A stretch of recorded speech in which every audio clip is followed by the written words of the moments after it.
Chapter 12, Letter to a Son. Gandhi's second sentence ended on December 13, 1908, but, since civil resistance against the immigration ban continued, he received a third 3-month sentence and was back in Volksrust prison on February 25, when Gog. 5 days later, carrying a few possessions on his head and walking in heavy rain, Iyer was escorted to a train for Pretoria, where he sat out his term in the newly built local penitentiary. On arriving, the warden said, "Are you the son of Gandhi?" He apparently looked so youthful that the official mistook him for his son Harilal, who was serving a 6-month period in Volksrust. Gandhi was 40. In jail, Gandhi received a gift of 2 religious books from General Smuts. He also read Stevenson's Dr. Jekyll and Mr. Hyde, Carlyle's French Revolution, and many Indian religious volumes. "My books saved me," he wrote in his reminiscences. From prison, Gandhi sent a letter to Manila, who has preserved it to this day. It was written by hand, with purple indelible ink pencil, on both sides of 5 long cream-colored foolscap sheets of prison stationery, and is in English. Normally, Gandhi would have addressed Manila in Gujarati, but printed instructions in the left-hand margin of each page say, in English, Dutch and Kafir, that correspondence must be conducted in English, Dutch, German, French, or Kafir. The letter is dated March 25, when Gandhi's number was 777. The censor initialed it 2 days later. Manila was 17 and, since nobody else worried, he worried about his profession and future. He had had practically no formal education. Now he was his father's agent on the farm and an Indian opinion, and probably a very harassed young man. "My dear son," Gandhi began, "I have a right to write 1 letter per month and receive also 1 letter per month. It became a question with me as to whom I should write to. I thought of Mr. Rich, the editor of Indian Opinion, Mr. Pollock, and you. I letter to a son chose you because you have been nearest my thoughts in all my reading. As for myself, I am not allowed to say much. I am quite at peace and none need worry about me. I hope mother is now quite well. I know several letters from you have been received, but they have not been given to me. The deputy governor, however, was good enough to tell me that she was getting on well. Does she walk about freely? I hope she and all of you would continue to take sago and milk in the morning. And how is Chencher?" The nickname of Harilal's wife, Gulab. "Tell her I think of her every day. I hope she has got rid of all the sores she had and that she and Rami, Harilal's little daughter, are quite well. I hope Ramdas and Devadas are keeping well, learning their lessons and not causing any worry. Has Ramdas got rid of his cough? I hope you all treated Willie well while he was with you. Any balance of the foodstuff left by Mr. Cords I should wish you have returned to him. And now about yourself. How are you? Although I think that you are well able to bear all the burden I have placed on your shoulders, and that you are doing it quite cheerfully, I have often felt that you required greater personal guidance than I have been able to give you. I know too that you have sometimes felt that your education was being neglected. Now I have read a great deal in the prison. I have been reading Emerson, Ruskin and Mazzini.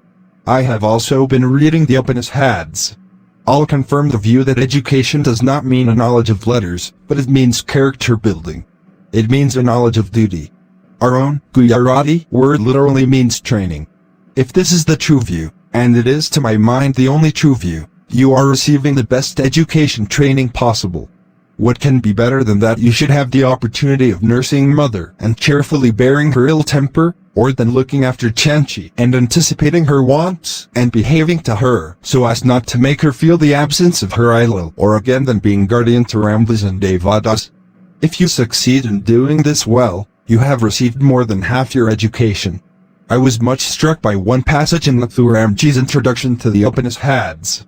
He says that the Brahmacharya stage, that is the first stage, is like the last, that is, the sannyasin monk stage. This is true. Amusement only continues during the age of innocence, that is, up to 12 years only. As soon as a boy reaches the age of discretion, he is taught to realize his responsibilities. Every boy from such age onward should practice continence in thought and deed, truth likewise, and the not taking of any life. This to him must not be an irksome learning and practice, but it should be natural to him. It should be his enjoyment.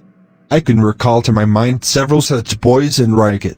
Let me tell you that when I was younger than you are, my keenest enjoyment was to nurse my father. Of amusement after I was 12, I had little or none.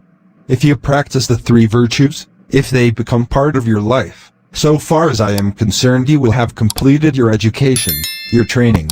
Armed with them, believe me, you will earn your bread in any part of the world, and you will have paved the way to acquire a true knowledge of the soul, yourself and God. This does not mean that you SHD not receive instruction in letters. That you SHD and you are doing. But it is a thing over which you need not fret yourself. You have plenty of time for it, and after all you are to receive such instruction in order that your training may be of use to others. Remember please that henceforth our lot is poverty. The more I think of it, the more I feel that it is more blessed to be poor than to be rich. The uses of poverty are far sweeter than those of riches. Letter to a son will be most valuable. All these things you can do easily if you are methodical. Never get agitated and think you have too much to do and then worry over what to do first. This you will find out in practice if you are patient and take care of your minutes. I hope you are keeping an accurate account as it should be kept of every penny spent for the household. The next paragraph is for a student at the farm. Continuing, Gandhi writes, please tell Mohanlal Bhai that I would advise him to read Emerson's essays. They can be at for 9p in Durham. There is a cheap reprint out. These essays are worth studying. He SHD read them, mark the important passages, and then finally copy them out in a notebook. The essays to my mind contain the teaching of Indian wisdom in a Western guru. It is interesting to see our own sometimes thus differently fashioned. He should also try to read Tolstoy's Kingdom of God is Within You. It is a most logical book. The English of the translation is very simple. What is more, Tolstoy practices what he preaches. Gandhi told Manilal to make copies of this letter and send one to Pollock, another to Kallenbach, and a third to a Swami who had left for India. He was to wait for Pollock's and Kallenbach's replies and incorporate them into his own, which, however, should not contain any information about the struggle. The censor did not allow that. In the last breath Gandhi asked for a copy of algebra. Any addition will do. There follow 105 lines of instructions, messages, and greetings to persons at Phoenix Farm. Then, and now I close with love to all and kisses to Ramdas, Devadas and Rami. From Father. And now again yourself. To give ample work to gardening, actual digging, hoeing, etc. We have to live upon it in future. And USHD be the expert gardener of the family. Keep your tools in their respective places and absolutely clean. In your lessons USHD give a great deal of attention to mathematics and Sanskrit. The latter is absolutely necessary for you. Both these studies are difficult in afterlife. You will not neglect your music. USHD make a selection of all good passages, hymns and verses, whether in English, Gujarati or Hindi, and write them out in your best hand in a book. The collection at the end of a year's solicitude in the writer may be irritation to the recipient. Gandhi's warm and tender concern to mold Manilal into his own image probably sounded like a sermon interlarded with countless obnoxious chores. Gandhi's selfless injunctions were for his son's good, but the prospect of chastity, poverty and hard work under a strict taskmaster who wanted the tools stacked neatly in the storeroom offered few thrills to the young man on the threshold of life. Married at 13, Gandhi never had a boyhood and therefore never understood his own boys. The letter to Manilal showed this. As a blueprint of the future it had the virtue of truth, but the truth was forbidding. The fact that his father had not enjoyed life from the age of 12 would have saddened a sensitive son or, indeed, frightened him. Such a father is difficult to live with. Such a father writes such a letter. The letter said, in effect, your life will remain tied to mine. You cannot go your own way. 5 Gandhi wanted a helper. Manilal wanted freedom. He thought of becoming a lawyer or doctor. His father was training him to be a minor saint. Eyes fixed on a distant, glorious goal, Gandhi, at this stage, sometimes failed to see those who were nearest. He expected them to meet the exacting standards he had cheerfully imposed on himself. But he was not cruel. Very likely, it never occurred to him that his letter conveyed anything but deep love and paternal care.